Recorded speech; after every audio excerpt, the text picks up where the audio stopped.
Welcome into the Paul Farrington Show, a solo record today. Ziggy and Jack will be joining me a little later tonight. We're going to dive into the way too early top 10 contenders for next season. And it is way too early. The Super Bowl hasn't even been played yet. But we're going to dive into that because it's always fun to look ahead and just give a little hope, right? And optimism in the NFL, especially when you're a Vikings fan. You try and latch on to any sort of optimism that you can find. So maybe they'll be on that list. You have to check it out to find out. I'm actually not even sure. I haven't finalized my list yet either. So we'll be diving into that, including a little mailbag at the end if you want. There's still time right now to head over to our community page. Ziggy put up a post this morning. You could submit mailbag questions there. And for anyone who wants to submit a comment, a question, whatever it is, we'll try to get to as much as we can. And the mailbags are always fun. Appreciate everyone who submitted questions last week. We had a really long mailbag, Ziggy and I, but it was a lot of fun. It's great to see the engagement that we've had this year. It's actually unbelievable. So I appreciate that. If you're an NBA fan, Ziggy and I actually did a reaction to the Luka Doncic, Anthony Davis trade that happened a few days ago. It felt like you just had to, right? It was the first NBA content that we've done on this channel, at least in a long time. And there's really no better story in the league that we could have done over the past few seasons. You had LeBron, and I think about the biggest moves since I've been really conscious. And it's LeBron going to the Heat, back to Cleveland, to LA, all the LeBron decisions. Kevin Durant to the Warriors. Rudy Gobert getting COVID, huge story.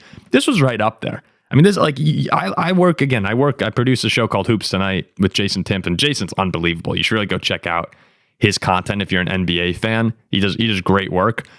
The amount of views that the Luka Doncic news has gotten across YouTube everywhere, unbelievable. So we felt we had to get into that. I don't know how much we're going to dive into the NBA over the course of the postseason. Maybe if there's some massive news, we'll start dipping our toes into other sports. But look, when you have a story like this, it felt foolish not to get into it. I actually wish we'd gotten it out sooner. We were a little late to the game, but if you enjoyed that content, let us know. We'll probably start dipping into some other sports, but we're primarily a football show. We're going to stay a football show. That's not going to change. We like doing March Madness content. Ziggy likes doing his cycling, his Tour de France. I think he's going to do a fantasy Tour de France. I don't know if I'm supposed to be a part of that. It sounds like Jack and I are going to be roped into that, but we'll have fun no matter what we do here. It's all about just kind of being at a lunch table, right? Ziggy and I were doing the Luka Doncic show, and all of a sudden I forgot we were recording because we hadn't talked about it yet, and it just felt like lunchroom, table banter, and we had a great time. So if you can't watch us on YouTube, you can always check us out on Apple, Spotify, wherever you get your podcasts. You can go to Instagram, TikTok, or Twitter, or X for short form content. We have news regarding the show that drops there. This is the Monday, February 3rd episode. Punxsutawney Phil saw his shadow yesterday, which means 6 more weeks of winter. But hey, that is what trips to Florida are for. In February and March, best time of year to go down south. Whenever I can, I try to go down to Florida in early March or mid-March because I think it's just a completely overrated month. Everyone thinks of March as the turning point for spring, or at least I did when I was younger. And then it's like March 15th and it's 25 degrees and snowing. The NCAA tournament, that's the turning point for me. When we get there, that's when I think we start trending in the right direction. But it is brutally cold, so it's perfect for podcasting weather right now. Stay inside, stay warm, and talk some football. So today, I'm really excited for this. I'm trying to do a little bit more solo podcasting just to get more content out for us, just to get better at it, more practice. And you dive into the dog days of the NFL season, and we're not there yet, but we're kind of close in terms of there's only 2 teams left, and a lot of the teams right now have done nothing for a good amount of time.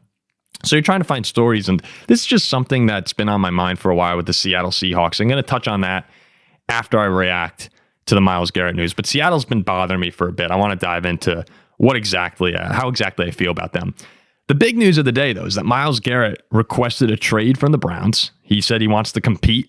And even though it looked like the Browns were flirting with that a few seasons ago, right now they're not really that close. And Myles Garrett's 29 years old. He's a great player. He's one of the best defensive players in the league. You could argue maybe the best. And I totally get it. You want to play for championships. At some point, money is only so fulfilling. These are guys. Think about it. Who's I talking about recently? Might have been Devontae Adams or Aaron Rodgers. I can't remember who it was, but these guys have all the money in the world. And I know that can get you whatever you want, but at the end of the day, these are people who've put their entire lives into football. And like time is worth more than money. And these are people who want to win at the highest level. So for Myles Garrett, I get it. You could have the biggest contract in the world from whatever team that might trade for you. But at the end of the day, he wants to go somewhere where he feels he can win, because the money's it doesn't matter at this point to him. It's about fulfilling that competitive edge. So we're going to take a look here. There's one team in particular, or two teams in particular, I might dive into a little bit more. But I wanted to look at a couple teams that might be interested in Myles Garrett. Well, everyone's interested in him, but I want to look at some teams that he could go to. And I pulled a few of them from like CBS Sports put out an article, Sports Illustrated. I'm just going to touch on the teams that people were mentioning and say whether or not I think that that's actually a good fit or I could see it happening. What could the compensation look like? I know Andrew Berry, the Browns GM, came out and said, I would not trade him for 2 second-round picks. But if Myles Garrett decides to start holding out, not playing, eventually your hand's going to be forced. You're going to have to make a move, and you may as well get some things back. The Browns are not close to competing again. They're playing in a division with Lamar Jackson and Joe Burrow. I know the Bengals were bad this season, but they're going to be back. When you have a quarterback like Joe Burrow, you're going to be back in the mix. So if you're going to have to blow it up, you're at that point if you're Cleveland. And I know you don't want to let go of a 29-year-old stud. It's hard to do that. But if he wants out, if he's not going to play, you're not in shape to win your division or go anywhere anytime soon. I mean, there's really, look up and down Cleveland right now, especially on offense. Not a ton there. You're probably in a good spot where you can make this trade, even if you don't want to. Get some picks back, start rebuilding. I know the Browns are always rebuilding. And if you're a Cleveland fan, it's just, you're sick and tired of it, but start the process over again. We'll get to that a little later in the show. Khalil Mack, when he went to the Bears, I was looking at that compensation. The Raiders received a 2019 first, a 2020 first, a 2020 third, and a 2019 sixth. The Bears got Khalil Mack, a second-round pick, and a conditional fifth. I think you're probably looking at something close to that. The Browns will at least want 2 first-round picks. I think you could even talk it up to 3. Myles Garrett's that good. I'm probably overvaluing a little bit there, but let's say 2 first-round picks and then fill in the blanks. Some places he could play. Few people threw out the Detroit Lions. We talked about Max Crosby going to Detroit a couple episodes ago. Myles Garrett, similar effect. You put him and Aiden Hutchinson on the line together.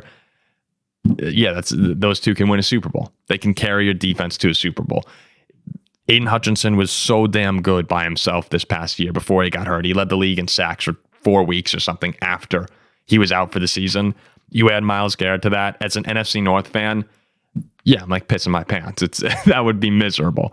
I don't know if Detroit would go all in on that, but they're in the business of trying to bolster their roster for the next 2 to 3 years. Fits in pretty nicely. I like that fit if they can make it work. The Commanders, third most cap space this offseason. You're trying to capitalize on Jane Daniels' success of the rookie year. They ranked 14th in pressure rate. Obviously, Myles Garrett would boost that quite a bit. I like Detroit more because of the urgency Detroit has. It feels like their window is right now, and that the best shot for their window is right now. The Commanders, of course, if you could go get Myles Garrett, I would do it. Jane Daniels, I think, is only going to keep getting better. I don't think they're in the key frame of that window being open like Detroit is, but you don't miss the opportunity for a guy like him. So again, Lions, Commanders, so far I like it. Someone threw out the Raiders, second in the NFL in cap space. You get to pair Garrett and Crosby, which would be similar to Garrett and Hutchinson. But frankly, there's no QB, guys. Like Pete Carroll just got there. The Raiders are in the beginning of this rebuild process. Myles Garrett's not going to want to go there. I didn't like that option. He's not going to go. And frankly, if you're the Raiders too, investing everything into Myles Garrett when your team's not ready, I don't want to call it a mistake, because when you get a guy like Myles, it's unbelievable. But I don't think they're ready. Same thing with the Patriots. Someone threw them out. They're not ready for this. Josh Allen's in that division. Wait a couple more seasons. I wouldn't invest fully in Garrett. I'll just say this last time. Anyone who goes and gets Myles Garrett is going to have a great season. I'm just talking about who are the best fits for him. Someone threw out the Bengals. They're not dealing them to the Browns are not trading him to the Bengals. Don't like that fit either. Here are the two that I really like, and they got my attention. We'll start with the Rams. So you already have Jared Verse, you have Braden Fisk, you have Kobe Turner, you have who's the other? Byron Young. So many young guys, one of the cheapest defenses, if not the cheapest defense in the entire NFL right now. And that young D-line, we saw what they did to the Vikings. They are improving every single week, essentially, of the season. By the end of the year, that defense was playing at an elite level. If you add Myles Garrett to that, you're talking about the next level up of stardom. All these guys are good. I mean, Jared Verse, Byron Young, amazing players. Myles Garrett's that next level up. He takes you to another level. You have the cheap defense. Matthew Stafford's around for, another 2 seasons maybe, another year or two. That window is open while Stafford's there. I think he's the best quarterback in the NFC. It's either him or Jaden Daniels right now. You have Kyron, you have Puka, Cooper Kupp. The offense will be fine as long as Stafford's there. If you go all in on Garrett right now, you're maximizing a window. And you're actually you're creating a bigger opening of this window to go and win one more Super Bowl before you're really going to have to restart in LA. There's going to be a lot that's going to have to be changed. Actually, part of what's nice for LA is they're so young everywhere else other than Stafford that if they find a quarterback, they can remain competitive. But that big window opening is with Stafford, adding Myles Garrett for the next 2 to 3 years of elite football. And he might be really good beyond that. He'll get a contract extension wherever he goes. You could be talking 4, 5, 6 years of great Myles Garrett, depending on how he holds up. I like that move a lot for the Rams if they can make it work. It's $19.8 million on the cap in 2025, $25 million in 2026. They can make it happen if they want to. And the Rams feel like the kind of team, Les Snead, they take these home run swings. And a lot of times it pays off for them. So I like the Rams. I think that's a great option that I haven't seen too many people talk about outside of Rams-specific people. I would go for it, man. Matthew Stafford, they don't come around very often. And this year, you add him to that team. Look, in Philadelphia, in that snowstorm, they almost pulled off that upset. They almost pulled off the comeback. If it's a dry field and you're not playing in those conditions, I think they might even win that game. I picked them to win that game. Rams are a dangerous team, and investing in Myles Garrett could be looking at one more Super Bowl. Of course, there's one more team I want to talk about, and it makes a lot of sense to me. It's the Green Bay Packers. I said before, Garrett's 29 years old. He's coming off a 14-sack season, the first player in the history of the NFL to have 4 straight 14 or more sack seasons. He's gone 16, 16, 14, 14. Currently under contract through 2026. $25 million per year is what he's making right now. That's 5th among top edge rushers. Nick Bosa's at first at $34 million. So wherever Garrett does end up going, that next contract is probably going to be ahead of Nick Bosa. I mean, it's a huge contract, but there's a reason that edge rushers are paid this premium. They're extremely important, right? If I'm Green Bay, I think I'm going all in on this. I was talking to my friend Josh, who's a big Packers fan, and I was saying 3 first-round picks. Now, that's I think I got a little bit ahead of myself. But if the asking price starts at 2, right, and that's reasonable to start at 2, and then it's adding in like a third or something else, I'm doing it if I'm the Packers, man. I mean, they've been unbelievable drafting over the past few years in rounds that are not round 1 as well. So think about this. Would you trade Myles Garrett? And this is me being over generous and offering the 3 first-round picks, which I don't think the Packers would do. I'm not advocating for that anymore. I'm pulling back a bit. But let's say it is 3 first-round picks, okay? Will you trade Jordan Morgan, Lucas Van Ness, and Quay Walker for Myles Garrett right now? That's your last 3 first-round picks. And in those drafts, here are your players drafted outside of round 1 by Brian Gutekunst. Edrin Cooper, Javon Bullard, Evan Williams, Luke Musgrave, Jaden Reed, Tucker Kraft, Dontavian Wicks, Carrington Valentine, Christian Watson, Romeo Dobbs, Zach Tom, Kingsley Enagbare, Rasheed Walker. All of them after round 1. I mean, you guys have dominated there. You've absolutely dominated post round 1 recently. First round picks are extremely valuable. I totally get that. But players like Myles Garrett are unicorns. They do not come around very often, if ever, for certain franchises. So right now, outside of cornerback, depending on what happens with Jair in Green Bay, they don't really need depth, right? They need studs. There's not a lot of holes on this roster. We talked about this on a recent show. They need guys that push them over the edge. And in particular, you need one at edge. You need a pass rusher. It's pass rusher and receiver. Those would be the two positions. You need to fill out cornerback and figure that out, but it's pass rusher, stud receiver. Everyone's talked about T. Higgins. We've said it a million times on this show, but edge rusher is another one. That gives you the best chance to win next year, to go get a stud there. And you're talking about in Myles Garrett, one of the best edge rushers in all of football, if not the best, right? Can you think of another time in history with the Packers where they made an aggressive move for an older pass rusher? How about adding 32-year-old Reggie White to the third most expensive contract in the NFL, only behind Dan Marino and John Elway? 4 years and at the time, $17 million. I think that worked out pretty well, right? Would you say 2 first-team All-Pros, 1 Defensive Player of the Year, 4 second-team All-Pros, and a Super Bowl trophy worked out? I probably would. It's an aggressive move going after a 32-year-old pass rusher, giving him the third biggest contract in the NFL. But look what it got you. Look at Reggie White's career in Green Bay. I know he's Reggie White. I don't want to be disrespectful to anyone who's going to get out here and say it's Reggie White. We're talking about a top 5 defensive player ever. Guys, Myles Garrett is pretty close to that level, if not on it. As one of he'll go down as one of the best of all time. And he's 29. He's 29. Reggie White, I guess his longevity went on to 35, 36 years old. He won Defensive Player of the Year, and what was he, 36, I think? Like, that's unbelievable. He might have been 37 or 38, actually. It's crazy. He is a unicorn of all unicorns. But Myles Garrett could be like that. You ever see the video where they're in the Browns facility talking about Myles Garrett at 14 years old? They pull up the picture in front of the entire team, and he's just jacked. This guy's a freak. Go watch his highlights. If you're not familiar with Myles Garrett's game, go watch his highlights.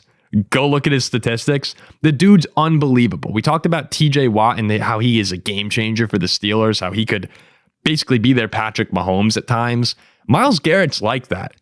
If you add him to this Packer defense, that's really good to begin with. They have studs in Xavier McKinney. Edrin Cooper's going to be a stud. They're missing that stud on the D-line. Myles Garrett would be it.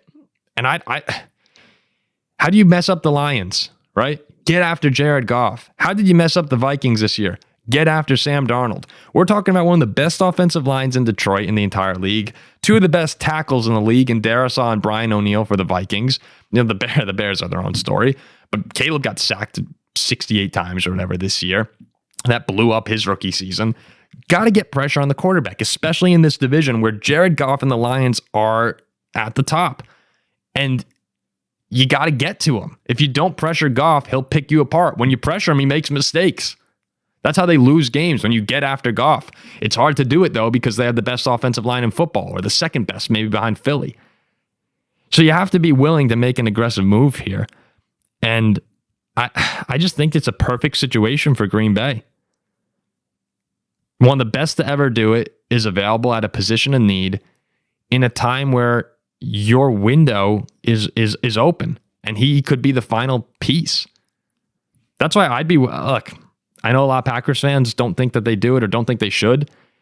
I'd trade 2 first-round picks easily. You heard all the picks that I told you got in post-round 1. You've been unbelievable there.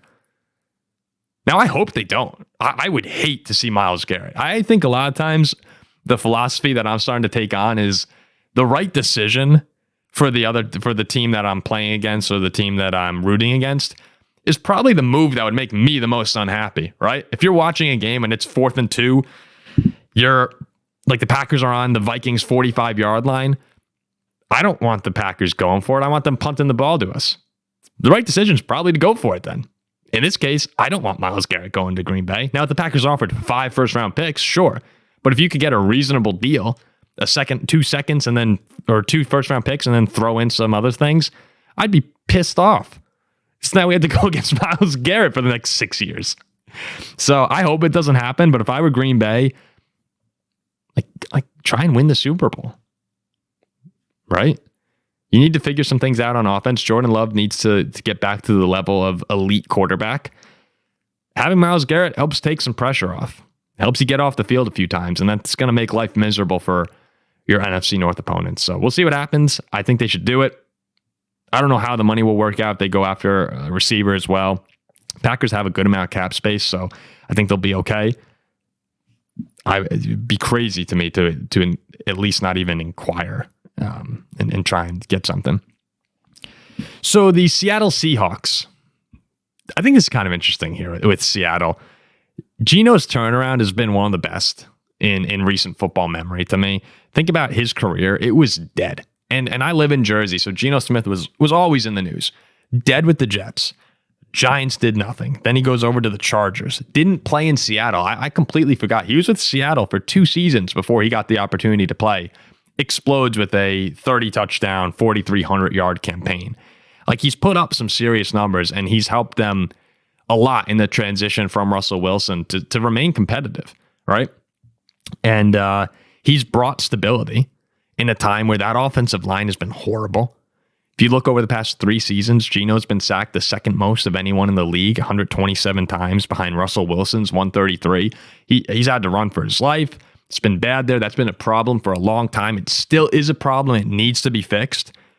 So Geno's brought stability, and I think if you're a Seahawks fan, you have to be pretty grateful for what he's given you. It's been a great story. It's been really fun to watch, and it was cool to see it start with the win over Russell Wilson and the Broncos, if I'm remembering correctly. Just the way that whole story played out here. But at the same time, when I look at Geno's 3 seasons in Seattle, there's a very clear ceiling. There's a very clear ceiling with Geno's 3 seasons in Seattle. 9-8, 9-8, 10-7, right? That first 9-8 season, the 49ers were 13-4. Nothing you can do about that. Great team. Second 9-8 season, San Francisco's 12-5. Not too much you can do about that. They're just a great team that was better than you. But this year, I think, clearly showed it. San Fran has a down year. The Rams got hot at the end of the season, but there was an opening. You lost to them mid-season in a huge game that you hosted at home.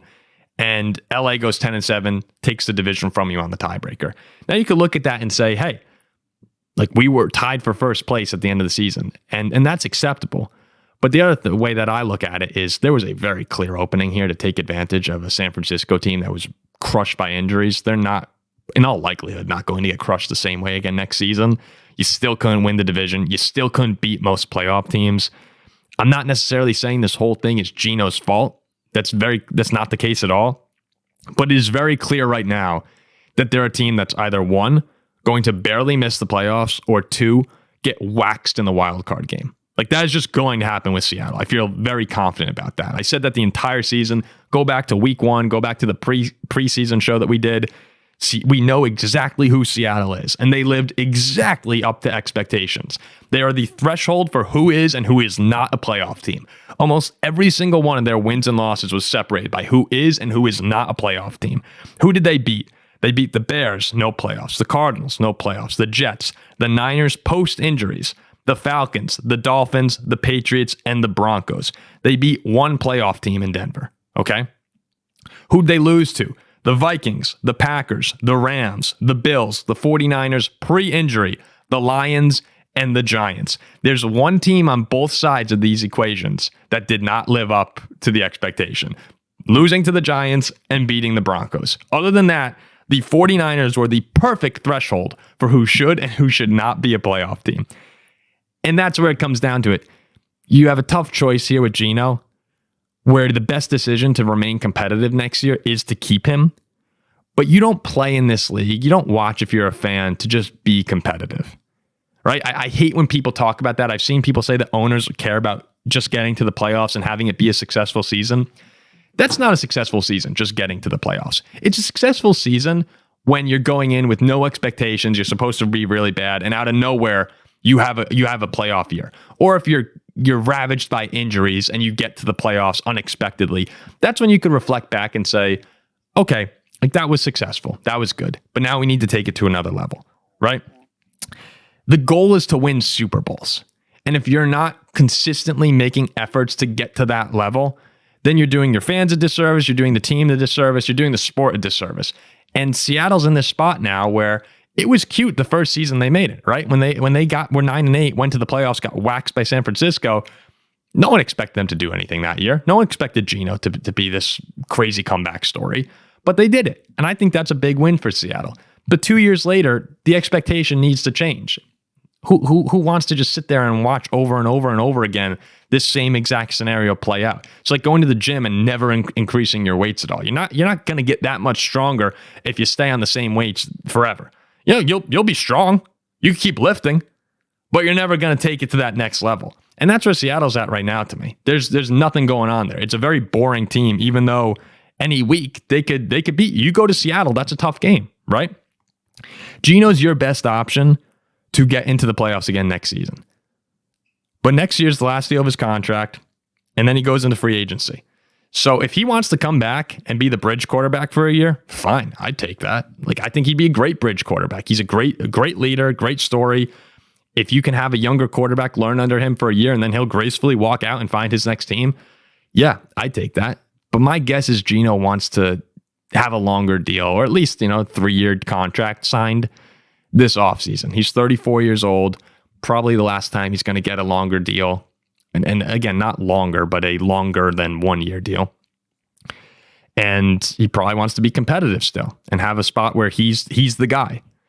I don't know how many teams are going to do that. Like a team like Vegas, maybe. So a team that's trying to get back to competitiveness will take Geno. The Seahawks are there. And they haven't been able to do anything else. So my thought is, it can't be Seattle to be the team that gives him this extension, right? $30.7 million over the cap. Cutting Geno saves you $31 million, $13.5 million in dead cap space. This is the time if you're Seattle to move on. Okay? You start over now. Look for your quarterback of the future. The timelines match up well. Mike McDonald's going into year 2. You saw dramatic improvements in the defense in his first year. They went from 25th in points allowed the past 2 years to 11th. 26th and 30th the past 2 years in yards allowed per game to 14th this season. Devin Witherspoon's a beast. Ernest Jones, great trade. He's a beast. He's young. Jackson Smith and Jigba, another young stud. Find your quarterback right now, and these timelines can match up well. Where in a couple seasons, you could be really competitive. You're throwing darts at a dartboard. It's hard to land a quarterback, but that's what you have to do, right? I would say it's scary to go into the unknown, but I'd rather be walking blindly with the hope of finding greatness than to sit still and know my fate. And that's what you have with Geno. You know your fate if you go on with Geno Smith. 9-8 or 10-7, you're going to lose in the playoffs. Go try and find your quarterback of the future. Whether it's in the draft, I know you picked 18th this year, so a little too late to go and get one of the stud quarterbacks unless something happens. But throw your darts at the dartboard. I mean, Jack would sit here and say, go get Jackson Dart. But even if it blows up this season and you're horrible, next year, draft your quarterback, right? Go find your guy and start this process. It's time to blow it up. You've been the same team forever. And we're not in the business of just making the playoffs and getting routed. That can't be it. And every Seattle fan knows it. Even if you love Geno Smith, I loved Kirk Cousins. And I actually thought Kirk could get the Vikings to a Super Bowl potentially. But in the very, very back of my mind, I kind of knew. Same thing with Sam Darnold. I really liked Sam. He had a great season. Amazing story. But in the back of my mind, do I really think he's the guy? Probably not. And that's why if he moves on, I'll be sad. But I know that wasn't the story where we win a Super Bowl. And it's hard to say that about, you want to believe in people. I have no problem at all if Seahawk fans say, we believe in Geno Smith, we think he can do it. I get it. I don't this show to me is not about coming on and ripping people. That's something I hate about sports media, is how much of it is just people shitting on other people. And it's not fun. That's not what this should be about. I think Geno's had a really, if you look back on it, an unbelievable career story. And I hope he goes somewhere and wins. But I think his time in Seattle is just, I think it's been ran out. So Jaden Daniels and the Commanders, that's a team that knows we got our guy. It sometimes takes a while to find your guy. Here's the lights coming in. A couple minutes left here. Jaden Daniels and the Commanders, they're confident that they have their guy. And that's what you want if you're a Seattle fan. You want to be able to find your guy. And you'll know it. Commanders fans said week 1, they could tell. All right, before We got noise in the background, light coming in through the window here before chaos happens. I'm going to call it off. Myles Garrett, Seattle Seahawks, Punxsutawney Phil, seeing your shadow. Been a fun show. We'll be back tomorrow with Jack and Ziggy talking the top 10 contenders for next season. The way too early top 10 contenders for next season. See you.